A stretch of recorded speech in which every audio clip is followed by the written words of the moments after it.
Seguimos com mais entrevistas aqui no Jornal da Rede Aleste. A gente fala agora sobre o trabalho da Polícia Técnico-Científica no combate à violência doméstica. E lembrando, sobre esse assunto a gente sempre tem especialistas e a gente conversa agora com a Mônica Midori. Ela é perita do Núcleo de Perícias aqui da capital e também da Grande São Paulo. Bom dia, Mônica. Bem-vinda ao Jornal da Rede Aleste. Como vai? Bom dia, Júlia. Tudo bom? Tudo em ordem. Seguindo por aqui, começando a nossa entrevista, Mônica? Gostaria que você fizesse essa correlação da perícia criminal com os casos de violência doméstica, por favor. Oi, Júlia. Então, durante a pandemia, a gente teve até um aumento na demanda, principalmente dos feminicídios. Mas a perícia criminal também é muito importante num período anterior, quando a gente tem aí os danos que são relatados, quando a gente tem uma queixa de violência doméstica, toda vez que a gente tem uma infração ou algum delito que deixa vestígio, é muito importante que a perícia seja acionada para poder realizar os exames e poder materializar uma violência que aconteceu na casa ou no local. E justamente, essa questão da violência doméstica, ela precisa ser materializada, não só o dito também pela mulher, acontece por isso também que a Polícia Técnico-Científica é essencial nesse processo. E quando, então, os peritos entram em ação? Em que momento eles são requisitados? Eles começam a colheita de dados, então? Coleta de dados, desculpa. Os peritos, eles são acionados pelo delegado de polícia, nesse caso, Então, a vítima vai até uma delegacia, faz a queixa e, nesse caso, a delegada ou o delegado vai pedir para que a gente vá até a casa ou o local. Infelizmente, a maioria das agressões acontecem dentro de casa, no caso de violência doméstica. Então, a gente vai até o local e vai fazer a coleta dos dados dos vestígios que estão ali. E para quem não conhece, não está familiarizado com essa questão, Mônica, quando os peritos chegam nessa casa, o que primeiro eles vislumbram? Objetos, marcas de sangue ou de alguma questão na casa? Qual é o olhar, então, dos peritos, principalmente nessas questões de violência doméstica? E a senhora disse no início da sua fala, o crescente número de feminicídios nesse período de pandemia. O perito, quando ele é acionado e vai ao local dos fatos, a primeira coisa a gente já tem que observar de fora o local, se tem alguma mudança no que deveria ser a parte de fora da residência. No interior, aí vai depender muito do que aconteceu. A gente vai buscar, por exemplo, no caso de violência doméstica, a gente vai buscar se houve sinais de luta, porque, em geral, a violência doméstica, a gente vai encontrar objetos em desordem, as coisas caídas, porque, infelizmente, tem o homem tentando conter a mulher, tem esses sinais de luta. Às vezes, são utilizados alguns... A gente encontra manchas de sangue, por exemplo, a gente tenta buscar qual foi o objeto que possa ter causado aquela lesão, Então, a gente vai buscar, geralmente, violência doméstica, a gente tem muito uso de facas, bastões ou porretes, coisas com que o homem bate na mulher de maneira contundente, E é muito importante, assim, uma coisa que a gente faz durante a perícia é que ela seja realizada nesse momento dessa violência inicial para evitar, para materializar e evitar, acender uma luz vermelha para que naquele local não aconteça um feminicídio. Justamente, falando desse cenário que os peritos encontram logo quando chegam em uma ocorrência, A senhora é perita, a senhora é mulher, imagino que já tenha presenciado também locais como a senhora nos descreveu agora. A sensação, claro, para todos é uma sensação de impotência, mas a senhora sendo mulher, eu imagino que essa sensação fique mais acentuada. Sim, com certeza, sim. Nos casos, às vezes as pessoas me perguntam, quais são os casos que mais me chocam. Eu sempre fiquei muito chocada com os casos de feminicídio, porque, assim, em geral, a mulher dentro do lar acaba sendo morta, acaba sofrendo uma violência no lugar onde ela deveria se sentir mais segura. Então, isso, para mim, é muito importante, esse trabalho, essa divulgação, essa questão que a mídia também tem que ajudar a gente a divulgar para que a gente tenha mais denúncias e isso não aconteça. Perfeito. E nós falávamos, e a senhora reiterava isso, sobre essas questões de violência doméstica e de feminicídios que se acentuaram na pandemia. Há alguma característica própria desse período pandêmico de ações de feminicídio e de violência? Eu digo, no sentido que a senhora falou, né, de chegar a um local e identificar algo muito peculiar nesse último ano, ou não? Violência é violência, ela se deu do mesmo jeito, independente da pandemia ou não? Em geral, o que a gente nota foi que cresceu o número de casos. Mas a violência, ela acontece em geral das mesmas formas. Não é que por causa da pandemia elas aconteceram de maneiras diferentes, né? Em geral, o que a gente nota é que os materiais, as armas utilizadas para a violência, em geral, elas estão todas dentro da casa. Não vou dizer que não aconteçam feminicídios por arma de fogo, acontecem, mas a maioria deles em geral, por objetos que estão dentro da casa, né? Então, assim, eu acho que passando mais tempo dentro de casa, passando mais tempo com o agressor, infelizmente, por isso que os números subiram. Nós estamos falando desse bastidor, né? Infelizmente, da violência doméstica e do feminicídio, mas que as pessoas não conhecem, por isso que a gente traz aqui a Mônica Midori, que é perita do Núcleo de Perícias da Polícia Técnico-Científica, contando esses bastidores. Do momento em que a perícia chega ao local, né, dessa violência ou desse crime, não é?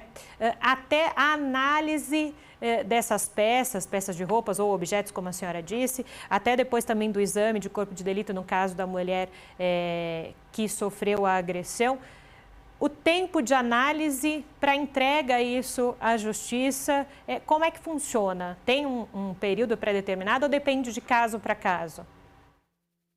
Depende muito de caso para caso, né?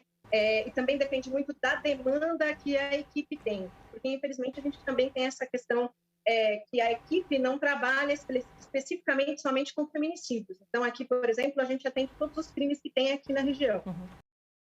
Dependendo do período, pode retardar um pouco a produção desse laudo pericial e essas análises. E também depende um pouco de que tipo de análise é requerida. Às vezes a gente precisa de alguma coisa que precisa ir para um laboratório, para uma análise mais detalhada, e aí acaba demorando um pouquinho mais. E nós estamos falando, a senhora acabou de falar, né? A perícia, ela faz a perícia de todos os tipos de crime, não só dos feminicídios. Nós estamos falando nesse momento sobre essa questão de feminicídio, violência doméstica, aproveitando também que nós estamos no mês de março, tivemos o Dia Internacional da Mulher, que é um dia de luta, de se pensar as questões das mulheres, mas a fala da senhora me vem um contraponto. Seria possível, em algum momento, se criar políticas públicas ou se criar um departamento exclusivo para feminicídios? Claro que depende de agentes e afins, né? Todo um processo burocrático, mas com esse crescimento tanto de feminicídios e violência doméstica, não seria bom ter um outro olhar, ter um núcleo especializado nessas questões para acelerar também os processos? Sim, eu gostaria muito que um dia, né, um sonho assim, isso pudesse acontecer. Mas eu acho que enquanto isso não acontece, ter um investimento no treinamento das pessoas, né, no treinamento dos peritos, não só dos peritos, mas também dos delegados, dos investigadores, todo mundo que está envolvido nesse processo, né, porque poderia agilizar e também acolher melhor essa mulher, né, porque muitas vezes essas mulheres elas são vítimas duas vezes.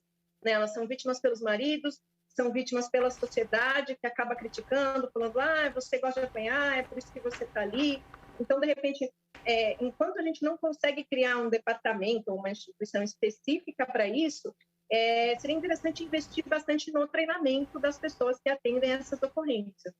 Enquanto a senhora fala em treinamento, Mônica, em qual sentido? Do acolhimento dessas vítimas? No trabalho mesmo do braçal ali, de análise do local. Fala para a gente entender direitinho essa sua fala.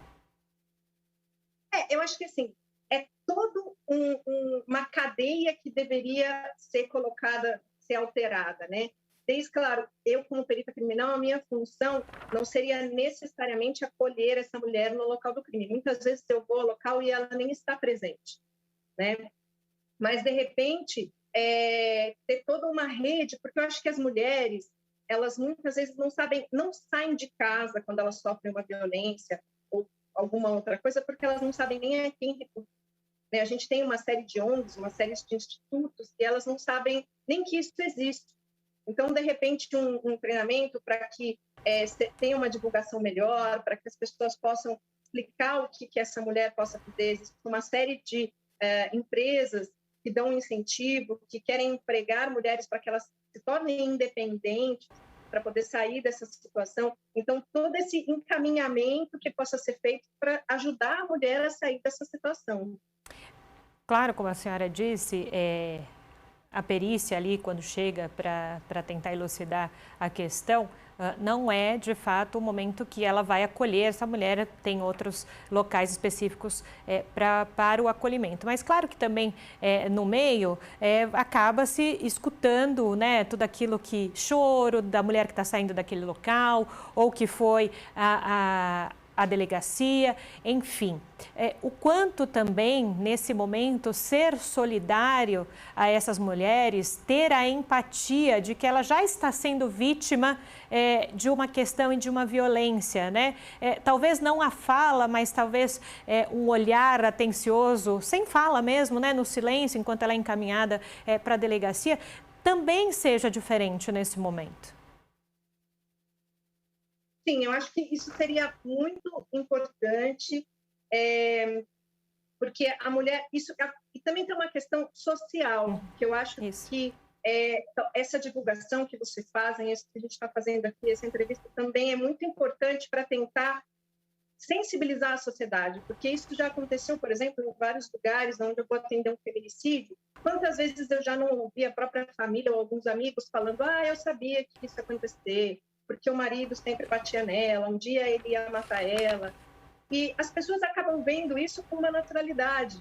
Ninguém parece que se preocupa em salvar aquela mulher, né? Dão como uma causa perdida. Então, eu acho que também envolver tudo isso para que a sociedade entenda que tem um papel para fazer com que isso não aconteça, para poder barrar os feminicídios. Pois é, uma outra questão muito importante. O olhar também da sociedade com essas mulheres, o olhar das famílias. Quem nunca ouviu o termo, né? Em briga de marido e mulher não se mete a colher. Sim, em algum momento, né, dependendo do risco, a vida dessa mulher precisa denunciar, não só ela, porque nós já ouvimos alguns especialistas aqui, Mônica, dizendo o quanto é difícil para as mulheres o momento da denúncia, porque elas se sentem constrangidas, elas se sentem impotentes, elas se sentem pré-julgadas porque aquele relacionamento dela não deu certo por algum motivo, não é? E também é um bem que a família faz para essa mulher da denúncia, né? Eu acho que essa questão da denúncia é essencial. Sim, com certeza. Mas a gente também tem que atentar a uma coisa, que é a questão do ciclo da violência. A violência doméstica, ela tem um ciclo. Então, isso muitas vezes também atrapalha o nosso trabalho. Por quê? Primeiro, a gente tem aquela fase de tensão, onde vai crescendo a tensão entre o casal, o marido fica bravo por qualquer coisa e ameaça.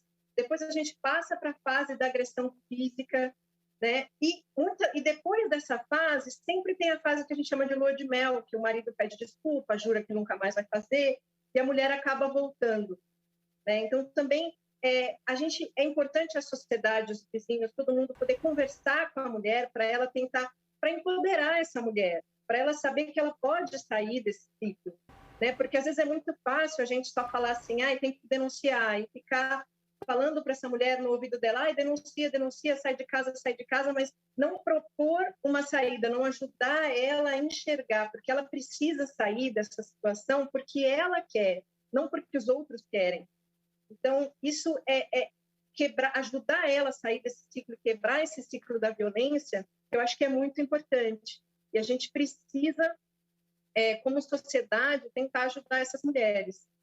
E quebrar esse ciclo de violência também, Mônica, significa você dar uma atenção para esses familiares que ficam, não é?